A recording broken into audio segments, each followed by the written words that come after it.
شو بدك؟ رايح احضر مباراة مع الشباب. ليش ما بدك تشوفها بالبيت؟ بدنا نشوفها بالقهوة، يا أحلى بالقهوة. يعني ما بصير شوفها معي؟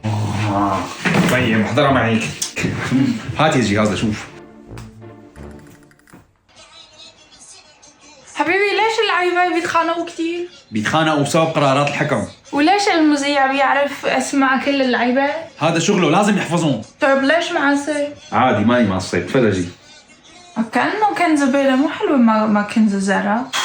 معك حق. ومذيع قديش بياخد مصاري المباراة؟ $10,000. بعدين اسمه معلق مو مذيع. طيب والمذيع تبع التلفزيون قديش بياخد؟ بيعطوه عشا ودخان. يا حرام. جول جول جول جول، هاي جول. اوف سايد.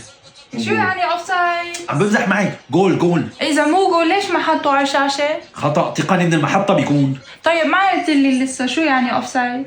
اوف سايد اسم مدرب الفريق. وينه؟ قاعد برا. ليش ما بيلعب معهم؟ لأنه المدرب ما بيلعب، بيقعد برا بيراقب اللاعبين ويبدلهم. طيب ما في تبديل لحكم؟ كيف؟ لأنه في حكم بيركض الخط وحامل عالم من أول شيء. هذا حكم الرايب شان الأوفسايد. قصدك مدرب؟ ايه حطوه شان يشوف اللعيبة عن قريب. طيب أني واحد مارادونا؟ ولا واحد.